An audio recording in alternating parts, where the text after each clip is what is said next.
This episode is brought to you by Peacock. The new Peacock original documentary, Matthew Perry, A Hollywood Tragedy, dives deep into the beloved actor's rise to fame and his tragic death. 5 people, including Perry's personal assistant, 2 medical doctors, and an alleged Hollywood drug dealer known as the Ketamine Queen, were charged with conspiracy to illegally provide Perry with the ketamine. Explore the details of the case in this heartbreaking special, streaming now only on Peacock. At T-Mobile, our critical mission is providing unparalleled 5G coverage for when connectivity is mission critical. Introducing T-Priority, America's best 5G network experience for first responders, even in times of congestion. More capacity, faster speeds, better coverage. T-Priority from T-Mobile, built for tomorrow's emergencies, ready today. Discover more at t-priority.com. For qualifying organizations on eligible rate plans, coverage not available in some areas and may be impacted by emergencies. Does it ever feel like you're a marketing professional just speaking into the void? Well, with LinkedIn ads, you can know you're reaching the right decision makers. You can even target buyers by job title, industry, company, seniority, skills. Wait, did I say job title yet? Get started today and see how you can avoid the void and reach the right buyers with LinkedIn ads. We'll even give you a $100 credit on your next campaign. Get started at linkedin.com/results. Terms and conditions apply. Bare naked, bare naked, bare naked. ABCs. Not to my knowledge. Oh. Becky, Becky. Becky? There's no Becky here, biatch. Oh my God, Becky. Oh my God, Look at her butt. No, Betsy. Becky. Is your microphone working? Yes, but I need to turn it up. Try it Your now. refrigerator running? Oh, there we go. I hear Is her that now. better? Yep. Before I could only hear her through your microphone, so I was like, that's not right. Yeah, we had to adjust. Czech, Chinese checkers, Czechoslovakia. Czechoslovakia, Baby, check, the Czech baby, Republic, 1, and the 2, Slovak 3, Republic. Baby, check, baby, 1, 2. All right. I'm talking in a normal voice that sometimes I get enthusiastic and raise my voice and talk at this level, but I'm not clipping. I have trouble controlling the sound of my voice. Volume of my voice. Volume of- Okay, I didn't clip on that, so we should be good. I know I'm boisterous. All right, Listen, I'm not drinking start tonight, this so baby I'm not off. gonna scream. Dang. The volume of my voice. All right. Think of the times, the number of times that you can make rhymes with that friend, Maroon. There's the month of June. Maroon. There's a singer's croon, Maroon. As she sings a tune, Maroon. To an orange moon, Maroon. Maroon. Welcome to the Bare Naked ABCs, where we discuss every single Ken Nordine song. Oh, wait, no. We discuss every single Bare Naked Lady song from 7 to Y. That's what it is. I got it right now. That sounds more. And joining me tonight, I have, as you can tell, Aaron and. Hey-o. I think you said my name. Hi. I did. I said Betsy, not Becky. Hello. Oh, thank you. Much appreciated. Welcome. I'm glad you guys were able to make it. Looks like we made it. Looks like the name of this album was at least inspired by the jazz poem Maroon by Ken Nordine. Although it might be more than just inspired by, because the whole lyrics of said tune were on the inside, the first page of the inside of the insert on this album. So, I mean, it was definitely a nod toward Ken Nordine. Nice. Do we know if there was one of the members' decision in particular, or if the Maroon happened to be their favorite of his visual or audio poems? We don't, but I mean, if I had to guess, I mean, my guess would probably be Jim or Kevin. They are the jazzy. And I would guess their jazzy favorite folks. is Yeah, I Maroon. would think so. Maroon. I'm guessing Kevin. So we're here tonight to discuss the 5th studio album by Bare Naked Ladies, Maroon. Maroon. I would dare say that it is possibly one of the most perfect albums of all time. Okay, thank you for coming and have a good night. That's all we got, folks. Fun. You're not the only one who said that. Don Was said that too. In the book. Yeah. Le book. Le book? You mean this one yes. right here? And I finally have a copy of their background. It's like they're censoring out the ladies. So they are bare naked.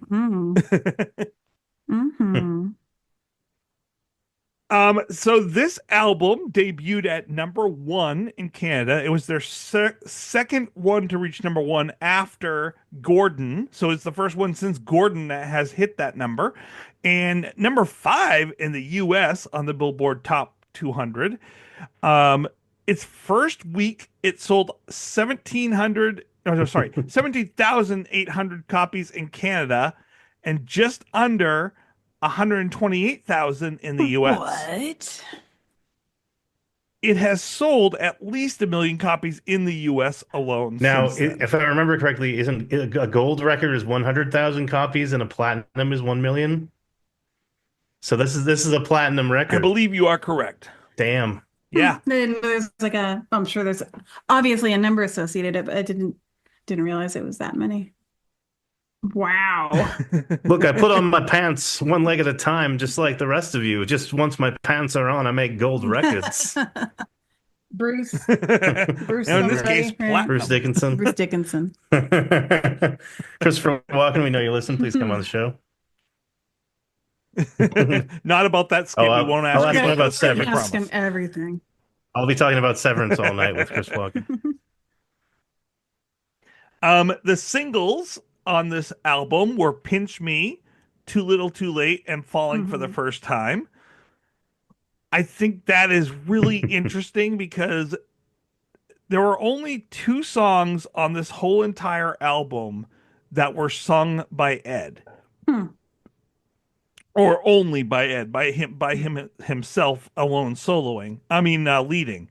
And that's not true for any of the previous albums or any of the later albums after this, that all the songs were sung by Page for the most part. But 2 out of the 3 singles are Ed-led songs. Ed Zeppelin.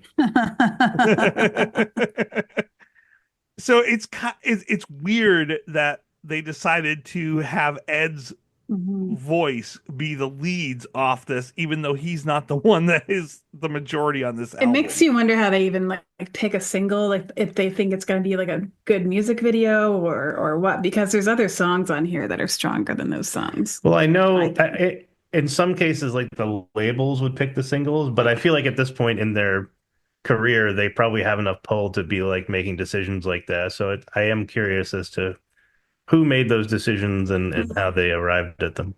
Who's in charge here? I think their label and their manager were the ones that were making the decisions at that time. Terry McBride specifically was making a lot of those calls. I think Ed allowed Terry to make a lot of those calls because it worked in Who do I his blame? favor. Never mind. I'll hold.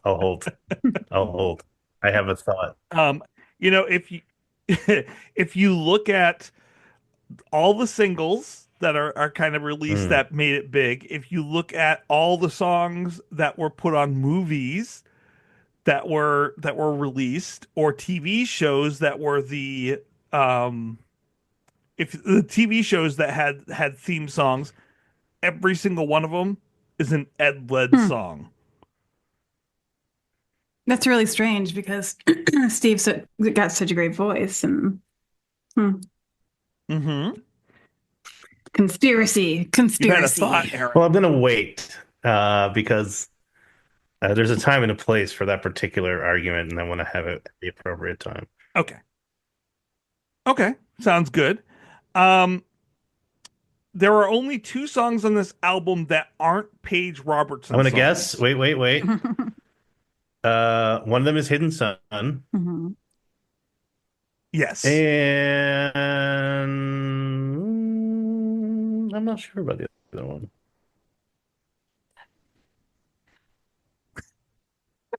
If you could see the look that Betsy is giving Aaron right now.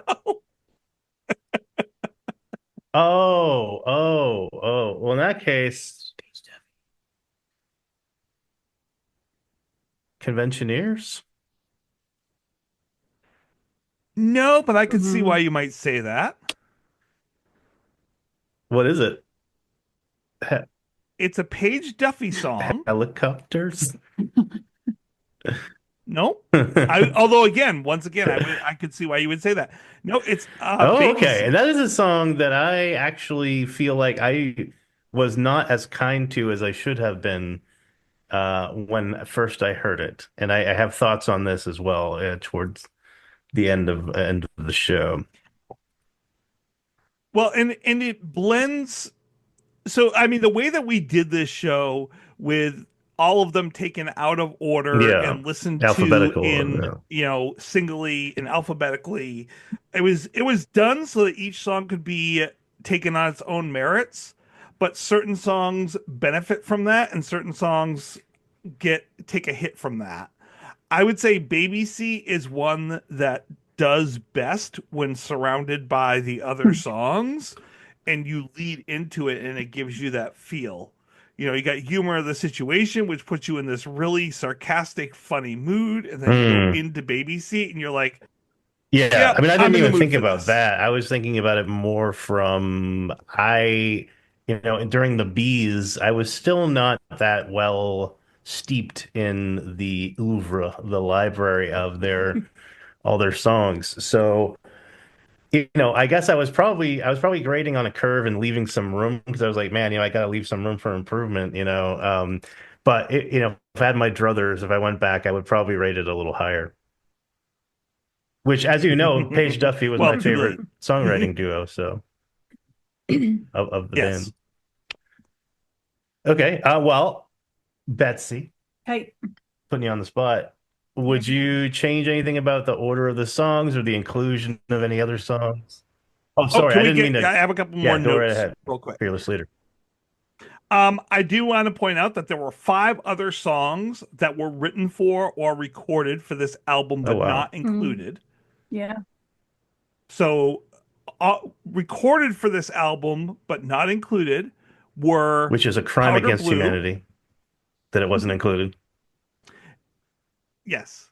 Inline Bowline by Jim and Born Human by Kevin.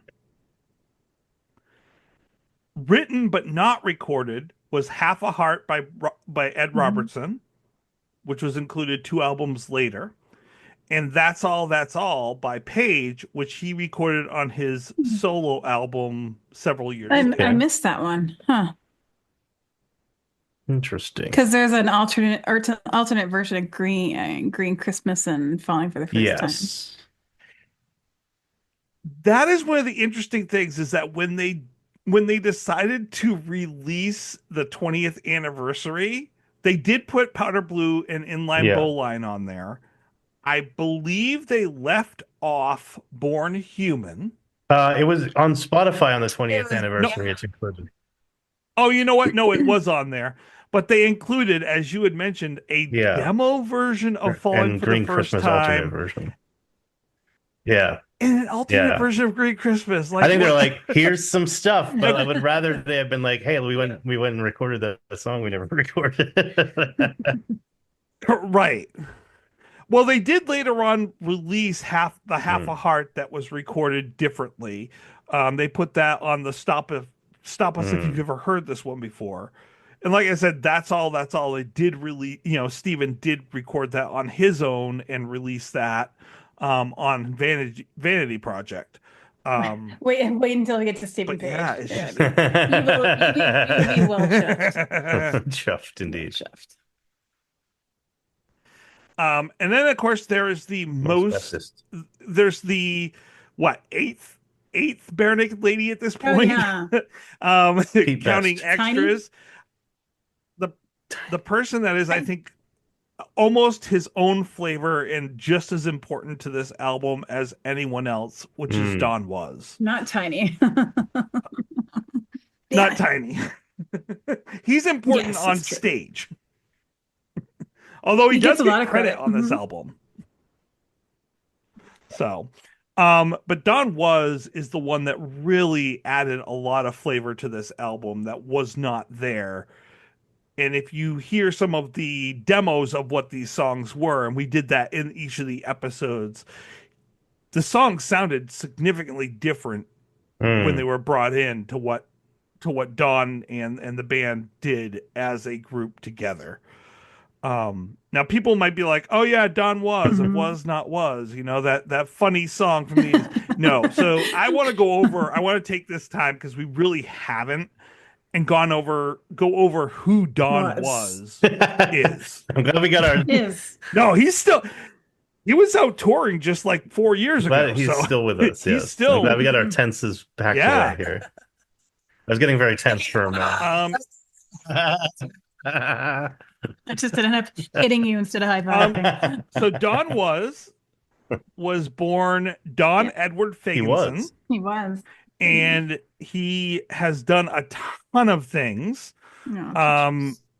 Between being a musician, a recording producer, he's also been a music director, a film composer, a documentary filmmaker, a radio host, and since 2011, he has served as the president of the American jazz label Blue Note. Oh yeah, wow! I know Blue Note.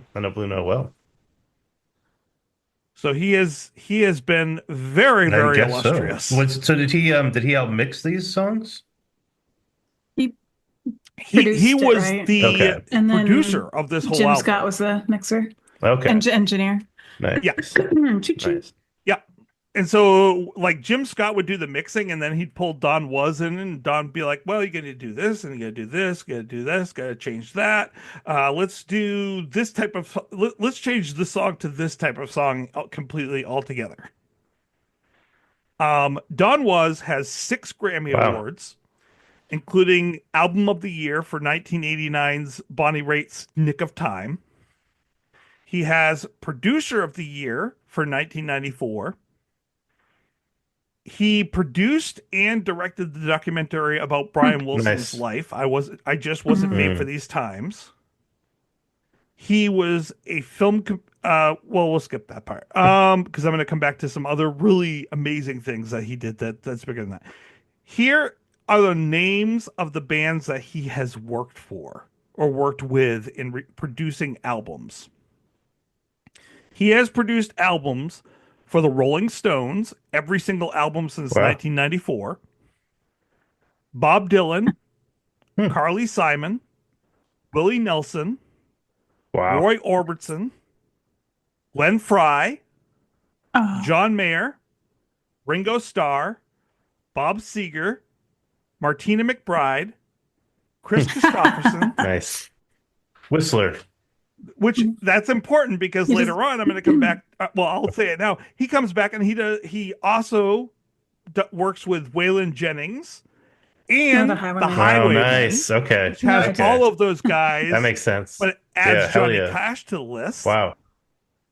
Iggy Pop, David Bowie, Michael McDonald, Ziggy Marley, the B-52s, including he was the one that produced the song Love Shack. I mean, come on. Neil Diamond, Aaron Neville, Brian Wilson, Joe Cocker, Bonnie Raitt, Jackson Browne, David Crosby, Stone Temple Pilots, Van Morrison, Elton John, Garth Brooks, Greg Allman, Hootie and the Blowfish, and Ryan Adams. Not Brian Adams. Ryan Adams. Not Brian Adams. Ryan Adams has this huge career as well, though. I was like, oh yeah, a little known. And Ryan Adams actually, famously wrote almost everything I do. I do it for you. I do. Some of the things I do, I mostly do for you. I do it. He has also played bass for Brian Wilson and Ringo Starr on their albums. It's a veritable who's who. Yeah. He was the music director or the consultant for the following motion pictures: Nice. Thelma and Louise, Nice. The Rainmaker, Hope Floats, Coke Floats, Phenomenon, Good movie, yeah. which everyone knows Phenomenon John from Travolta. that one song. Was that I Can John Change the Travolta? World by Eric Clapton? Yeah. If I Could Change the World with Clapton. Eric Clapton. Clapton. You okay? Claxton. Hell yeah. Tin Cup, Honeymoon in Yeah. Vegas, 8 I think I've Seconds, seen it. Switch, The Freshman, Seen Days of seen Days Thunder, of Thunder. another John Travolta movie, Seen Michael. Yeah, the one where he's an angel. Oh yeah. Boys on the I've Side, seen it. Seen Toy Story, and What's The the Paper. Paper. Is it part of the I have trilogy not with Rock and watched The Scissors? It's this thing that people used to read. What? This? The sequel is The Scissors, and then The prequel is Rock. yeah, The Rock. It all began with The Rock. The Rock is in The Rock. The Rock starring The Rock. Anyway, Holy, he's been busy. Now, Huh? yeah, it's all over the place. I will say, I don't know how Don Was got attached to this project, mean, but he's it does everywhere. say He's, in like, Paul Meyer's infiltrated. book. Hey, it seems like he's in everything. A lot of yeah, fingers and a lot of pies. Yeah. Oh yeah. Sticky fingers. I will say, I will say that it did say in Paul Meyer's book that Steven wanted him because of his work on Suicide Gratification by Paul Westerberg and his work with Iggy Pop. Iggy. Iggy, we know you listen. Come on the show. Iggy. Jeez. My voice is still cracking, so I can't talk.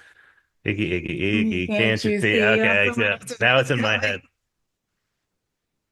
Now, if you really, really want to know how Don changed this album, I would recommend reading Paul Meyer's book. Like, I don't want to go into all the things that he said because Paul Myers was in the studio as this album was being recorded. Do we know whose decision it was to not include the best song on the album Damn it. We don't. Who am I supposed to be angry at? This picture, do I put him in my Yeah, right. Don said he loved almost every single song as well.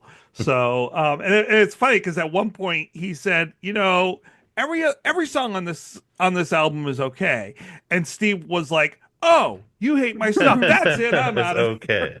But he was joking. Just okay. So, I mean, it sounded the way that it was talked about in the books like it was a 6-piece decision on how the album was going to be, which songs were going to be kept on, which ones weren't. There was a very big argument about the order of the songs on this album. So we'll get to that in a few minutes. There is one more thing that I really, two more notes really that I wanted to make sure that I talked about.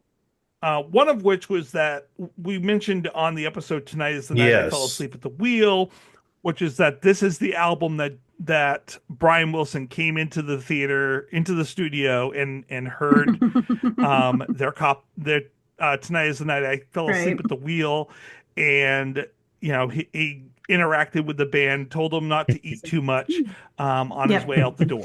He said, different when he heard that song. Yeah.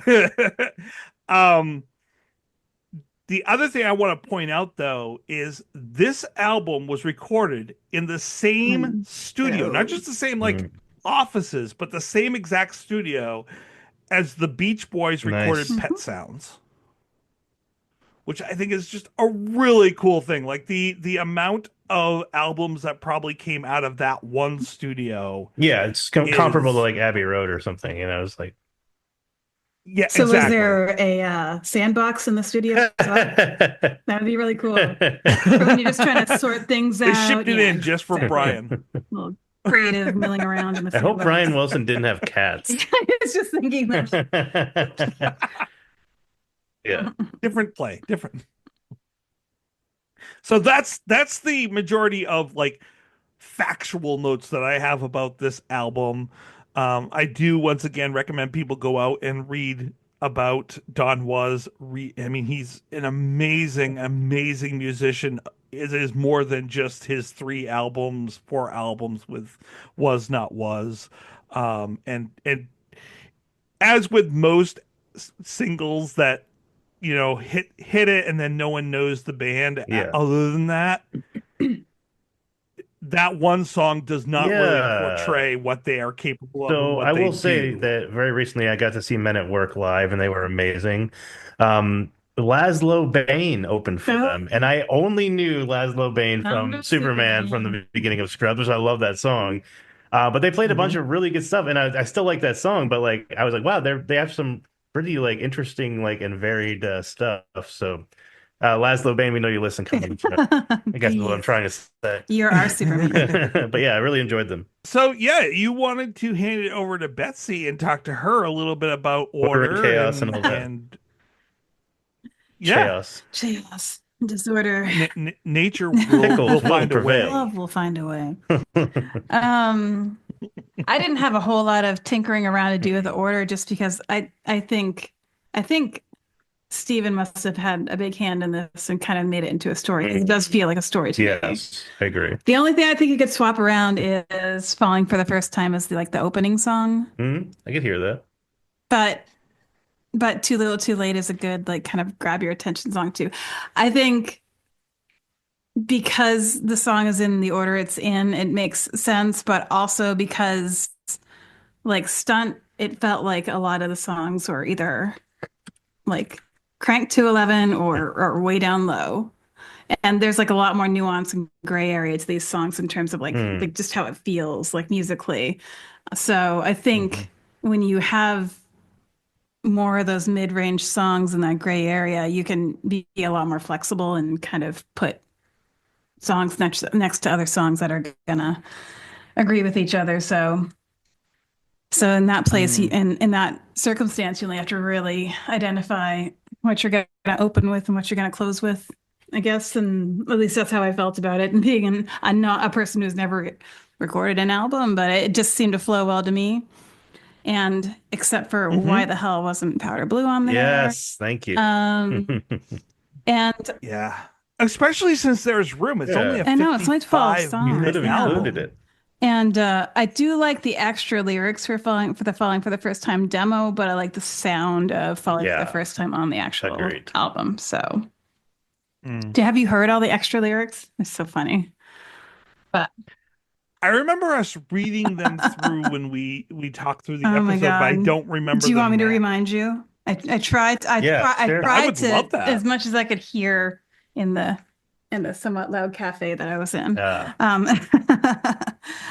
So it's anything old can be broken, anything broken can be rich. Anything rich can be famous, anything famous has an itch. Anything itchy must be chafing, anything chafing must be red. Anything red must be important. Anything important's anybody important's already dead. Anyone dead's worth exhuming, and then it just kind of trailed off into anything exhuming, blah blah blah. I like that though. That's when the lady. I know it's such a. I agree with them. I think I like the lyrics better. Red must be important. Yeah. I would say I like those lyrics better, but I agree that the sound on the studio version. Yeah, they were just supplemental. They weren't in place of anything. They were just extra. But I liked them. So. I wish they would do it in concert too, if they play it in concert. It's a nice little extra pizzazz in there. Pizzazz. All that pizzazz. But to me, songs like Inline Bowline, Born Human. I don't know why Green Christmas is on there.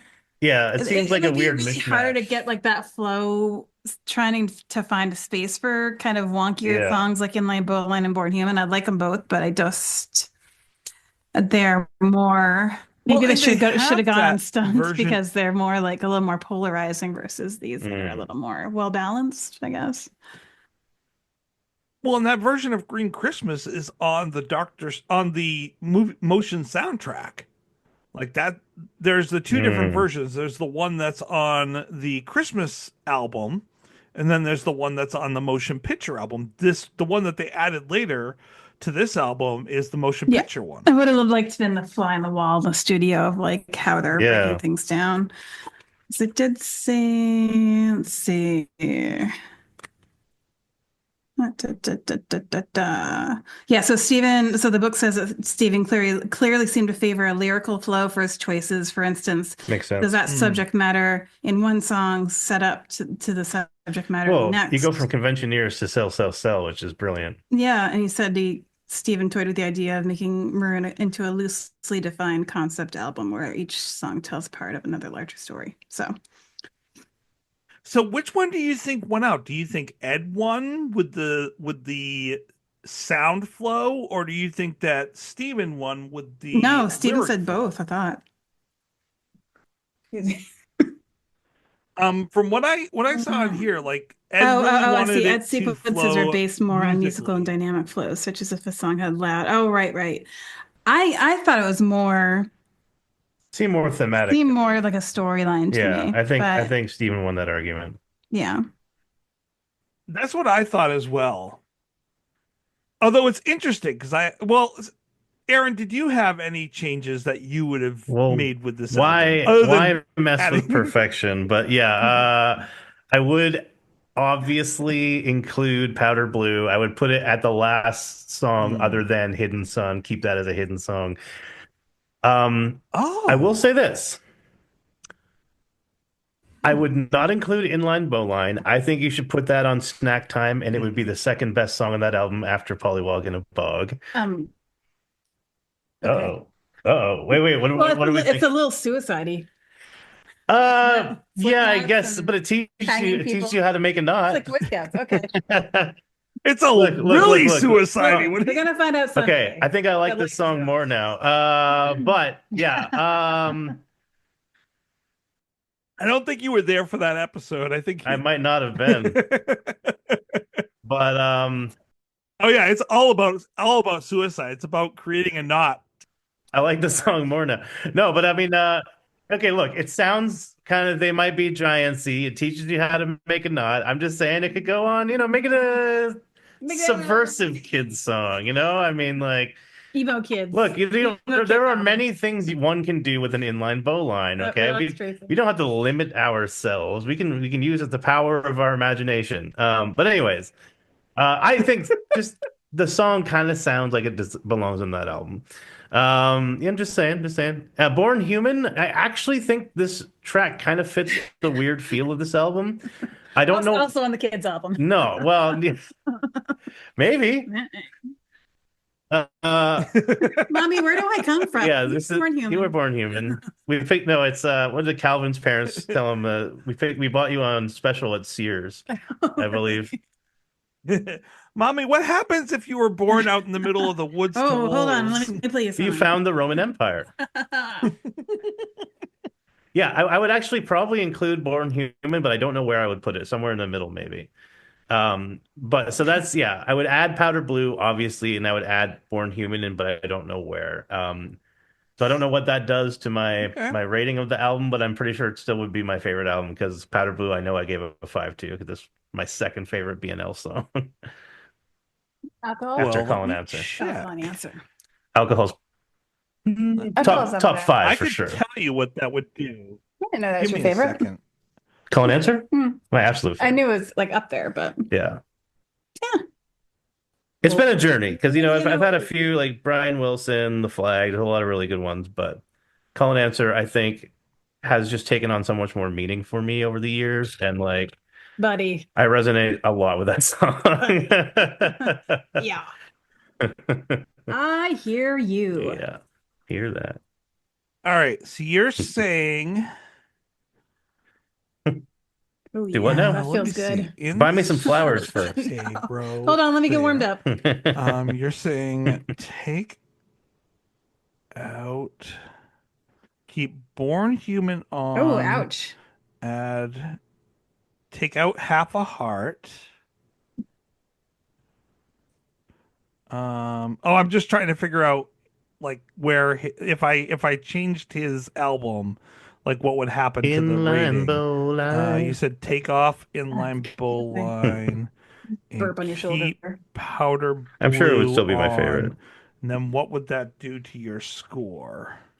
Was not was. Some Yeah, that was Walk the Not tight. Dinosaurs. Like, who's what? Yeah. I was trying to remember what their big hit was. Average. So boom, boom, shakalaka, Boom, boom, boom, boom, boom, boom, shakalaka, shakalaka, boom, boom, boom. boom. Was that song featured in the Super Mario Brothers movie?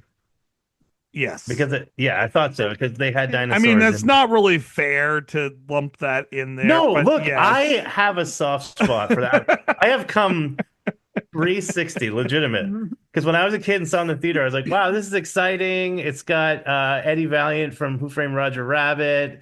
There's like a weird cyberpunk thing going on. It's got Dennis Hopper all coked up as King Koopa. I was like, this is fun. And then I kind of became like cynical and bitter, and like everyone was hating on it. And I was like, yeah, I guess it is kind of weird, and it's not like the games at all. But nowadays, I've come back to. I mean, it's really cheesy and schlocky, but for what it is, it's a very entertaining film, and I like that it does something different. Like the new Super Mario Brothers movie that's like CG is good because of being it was what we wanted back in the day. But I actually am glad that this movie exists, and I know that it has a weird kind of backstory, and not a lot of people were happy while working on it. But it is an interesting kind of cultural artifact, and I'm kind of endeared to it. All right, Aaron. Yes. Based on your original scores, Yes. if you add those other songs in, it brings down very brief, very small amount your rating for Maroon. Really? Brings it from a 3.33 down to a 4.33 to a 4.31. Okay. So basically the same. Yeah, it doesn't change it massively, and the bigger change out of all of that is because of Born Human. So Oh, because I didn't rate that particularly well. That's right, true. you gave it a 3.4. Which is, yeah, not bad. It's right, exactly. It's not bad. It just brings it down because compared to the other songs on that That's album. true. Well, one thing I noticed when I was looking, because when I went back to listen to it, I checked all of my scores, and even though there are like a couple albums that might have like two, maybe more fives, this was consistently high, like consistently fours. I think I had one song that was rated lower than a four, maybe two if you include Born Human. And everything else was all fours. There's several fives, so it's consistently good. There are a lot of really, really good songs on this album. Yeah, and the thing with this album is, and I think it has a lot to what you said, Betsy, that because it is so varied, it's hard to make it in the wrong order. Yeah. But I really strongly believe this is in the right order. Like I honestly would not change this album. Wow. It is a masterpiece. No trouble with Tracy. No. It got mixed reviews when it came out. Yeah, that puzzles me. Exactly, me too. Like I think it was because it followed Stunt and it was very different from Stunt? Well, that's the thing, is it's different from Stunt, and it's so incredibly different from One Week that I think that the critics, it's a lot jazzier, and like it's got varied influences. It just doesn't sound. I mean, not even all. We talked about this when we talked about Stunt, but not even all of Stunt really sounds like One Week. But certainly, this album in particular sounds quite different, and I think that was probably intentional. The band was like, "Hey, we can do other things, quite well as it happens." As you had mentioned, my biggest concern is that Powder Blue's not on it. Yeah, that's a real shame. Yeah, and I think that it deserves to be on it. So I put it between Humor of the Situation and Baby Seat. Yeah. I mean, as long as it's included, I'm happy. I remember seeing Stephen Page perform that song with you guys, and that was quite magical. Yeah. That was like goosebumps. He is just such a phenomenal vocal artist that, I mean, that song is him, and that, like, what he does with his voice in that song really inspires the slides and the glissando, like the way he kind of like he's almost like I don't know, I don't even know how to compare it, but he just, it's almost operatic in a lot of ways, he's which is funny when do you know the story of how he became operatic? No, I don't think so. Right? I think it's Tracy, like when he was a kid, he saw like an opera performer perform in his elementary school Oh, or nice. something really early on. He was like, oh. And the guy was just like doing his opera thing, going, "Oh," and everything. And like he was laughing because it was, I think he said something to the effect of like he was kind of uncomfortable with like how powerful it was, but Yeah. when he tried it for himself, it kind of suited him. So Yeah, I guess, Yeah. yeah. so And he was exposed to that that's at a very early age, and now he yeah. just kind of throws it in there, and it works for him. It So really does. And I guess that might be part of the affinity I feel with Stephen too. My vocal teacher in college, Tim Johnson, wonderful man, was an opera singer, trained to sing over an orchestra without mics and stuff like that. And he passed some of his knowledge on to me. I absorbed it as best I could, but I was very, very fortunate to have him for a vocal teacher. Yeah, I mean, I just love how powerful Steven is. And then he'll pull it right back and be really Yeah, soft. get really yeah, vulnerable. Yeah. you can Yeah. tell like when he's up close to the And mic and and really that's being intimate. that song has both. It Yeah. has like that dynamic contrast. I love the buildup. Oh, so good. The Oh, yeah, crescendo. Is that my Could second? love you more, Yeah. Yeah. Oh, maybe beautiful. between you. Like he's just like, Yeah. That Yeah. must have been my second Just favorite great. album next to the of course I chose a dual album as my favorite, Yeah. but which is kind of cheating, but I A think Maroon's gonna be a close second. lot of But great songs. yeah. yeah.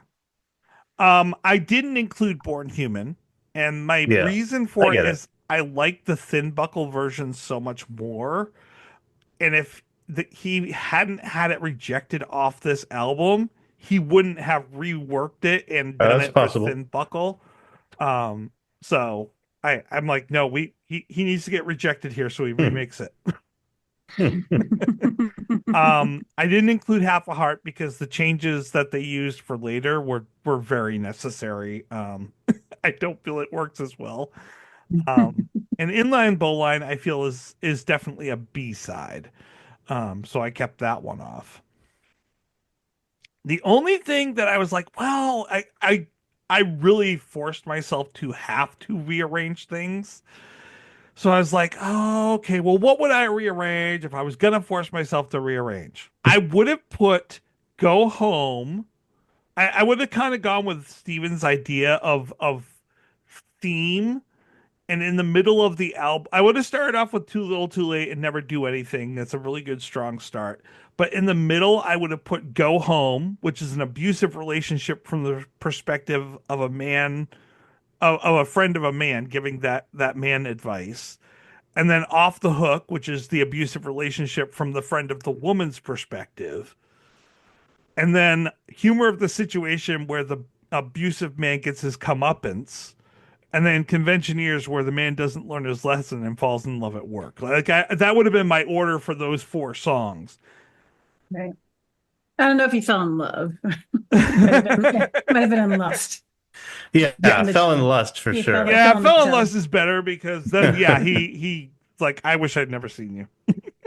Like, I wish you'd move away. Tubby Time was fine, but I gotta go. So sorry for laughing earlier. I just had a thought. Was it Jim who wrote Inline Bowline? Yes. You think that he came all excited to the studio and was like, "Hey guys, check out my new song." Sorry. Apologies all around. I think Steven was like, I love it. Yeah, probably. I know what that song's Let's put all it on about. the kids album. I'll fight to put that on. See, I bet he wanted to put it on the kids album. Of course he did. Right after Bad Day. Yeah. This is the follow up to Bad Day. I do. Oh, a really bad day. The finale. The worst day. But yeah, I love this album. I honestly, I wouldn't, other than putting Powder Blue onto it, I wouldn't change a bit of it. It is my up there. I mean, I love Gordon more, but I feel like this is the stronger album. And you did the week before.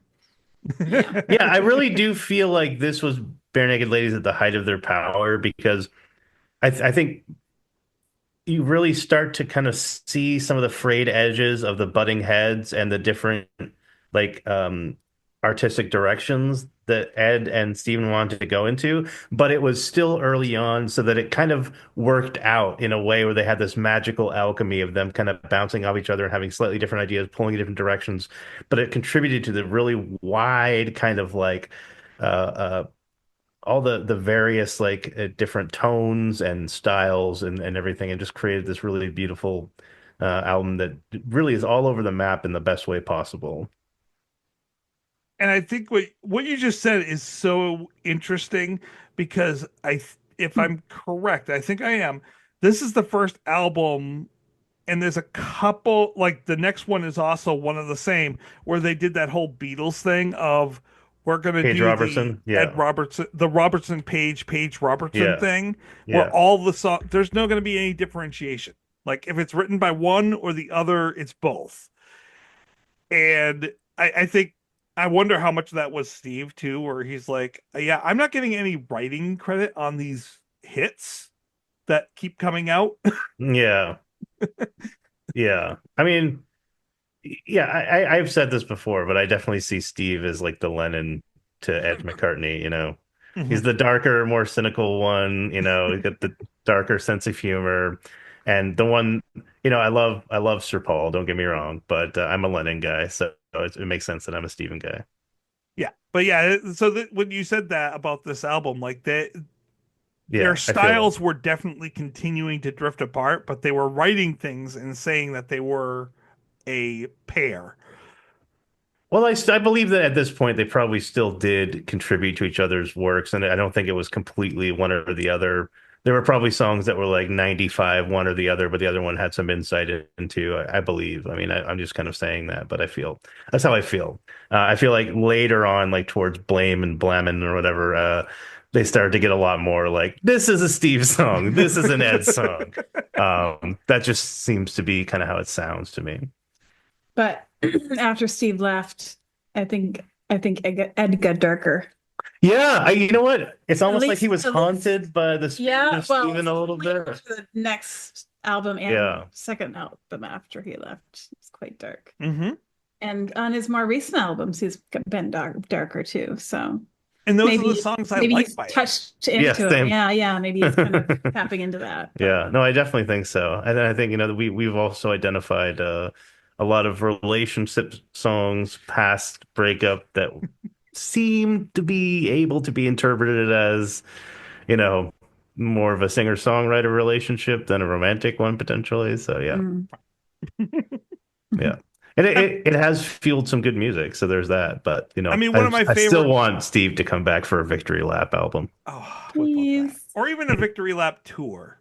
Give us a single and a tour, boys. Or cruise. Just give us a I don't care if cruise. you do We Are the World. Do We Are the World and then do a tour. Come to New Hampshire or something. Come on. I want them to do a cruise. That Ships way and they dips. only have to play together if they Blitz really and want chips. to.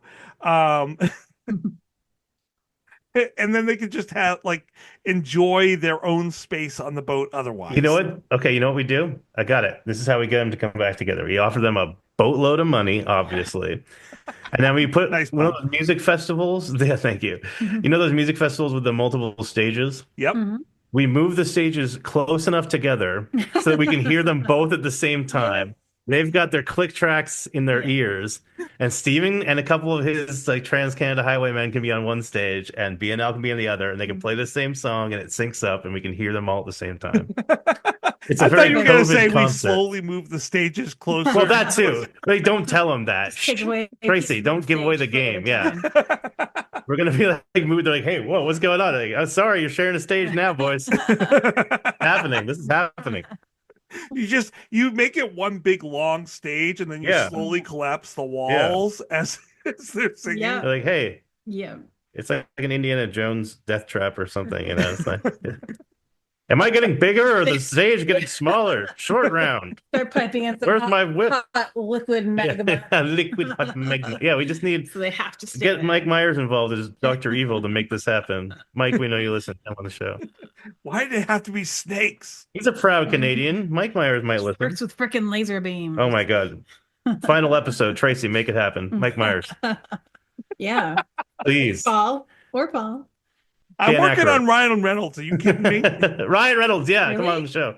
We were just talking about Deadpool earlier. I can't tell if you're kidding or not because you're always smiling. He's got that Mint Mobile money. He doesn't need to worry about it. He can do whatever he wants. He can come on the show. I mean, our last song, once we hit Steven, is supposed to be Canada Loves You. Like, come on. You got to come on for that, Ryan. Ryan, we know you listen. Come on the show, man. What are you dragging your heels Yeah, for? come Get your your Canadian heels. He's just trying to be a drama queen. You can bring Rob too, I guess. You can bring Blake. All right, so you were saying you're definitely going to get Ryan Reynolds on the show. That's awesome. I'm going to try. Yeah. I know you wouldn't let us down. The things that I just told you that I did in order to get him to come on to the show. Yeah, it's pretty much a lock now. Yeah. It's a lock. Definitely. Can't wait. Ryan, we'll see you soon. My mom's going to be so excited. She's going to be so jealous. So do you guys have any more that you would like to say about Maroon? I like it better than Maroon 2, 3, 4, and 5. Adam Levine, we know you listen. Come on the show. No, please don't. No, I like songs about Jane. I think their first album was pretty great, actually. I like Maroon 5's first album, but yeah, I'll give you that. It's still no Maroon by BNL though. No, I would agree with that. But what is? Any thoughts from you, Betsy, on this album before we leave it behind and take a dip into the waters of that I feel starts to go downhill from here? I mean, I like slowly I downhill. Like blam and blame. Mm-hmm. That's what I nicknamed my revolvers. Blam, blaming. So anyways, I start blasting. No, I think it's pretty faultless the way it is, like we said, other than possibly adding powder blue in there. So. We have one note collectively. Collective note, so. One thing I would change is this. You don't like the album cover? Oh my gosh, I hate the album cover. What? Yeah, you don't like Dada. I forgot. You don't like Dada. I don't. You don't like modern art. I don't like modern art, and so I I have to ignore the front cover whenever I go to pick this album up. Well, and the pretentious ball is staring right at you. As a pretentious bastard, I love modern art, so I think it's great. Yeah. The all-seeing eye. That eye reminds me of Alan Parsons' project, actually. Yes. I am the eye in the sky. sky. One of my favorite, if I could choose to have an album like mixed and engineered by anyone, it'd probably be Alan Parsons or maybe Nigel Goodrich, who does most of Radiohead stuff. Nigel, such a British name. Radiohead, we know you listen. Please come on the show. Please, I'm begging you. I can die happy. Just don't get the front cover. Bugs me. All these little dots with lines that don't mean anything. It's like really blurred out. blurry. It's like censored on our end. It's like pornographic. There you go. And then it's when like you turn it over, there's all these other dots with lines. It's like a constellation. It's very Kevin. Yeah. Yes. He did not Kevin? do it, but it is very Kevin. Kind of Andy too. Andy. Kind of an Andy Works cover. Yeah, I could kind of see it a little bit. But it wouldn't stop me from buying the album. Okay, well that's good. What would you put on the album cover? Would it like just be like the band? There is a really cool picture that they took during this that they used on so many cool pictures the front of the book. Oh, I would love for this to have been. It's a good photo. And they got powder blue pants. Well, they're a little darker. I like that Tyler looks kind of goth. Yeah. Photo. Got the guy liner going on. Yeah. And I like Steven has that like I'm gonna sing out to the crowd type look. And I love that Kevin's in the front because Kevin looks pretty badass. He looks pretty badass in that photo. Good job that Kevin's in the front. He should be. Digging the sunglasses. You're like, welcome back, buddy. Yeah. Exactly. Yeah. The triumphant return. I think that would have been a great picture for the front of the album. Yeah, I can't disagree with that, but I like the kind of modern art, interesting enigmaticness of the the cover they went with. Yeah, I mean, it is very 90s. I will give it that. Yeah, it looks like the Museum of Modern Art in the 90s, Yeah. Which I like as an aesthetic. So if you don't, that's fine. I get it. I like it. I like it. Well, thank you guys for coming on and talking about this has been album. Great. Of course. We will move on and next week and discuss that BNL is everything to everyone, and how they're trying to be everything to everyone in that album. Do you think that was an argument that they had during the recording process of that album? Originally, it was not called Everything to Everyone. Well, that's what I'm saying. Like, do you think they were like, man, we're just all over the map. We're trying to be everything to everyone. Like, hey, it's a great name for an album. Well, yes. Yes, okay. yes. Yes. All right. Yes. But we'll talk more about right. that. And we'll talk more about yes next week. I look forward to it. We'll see you then. Have a great week, guys. You too. You too. Bye.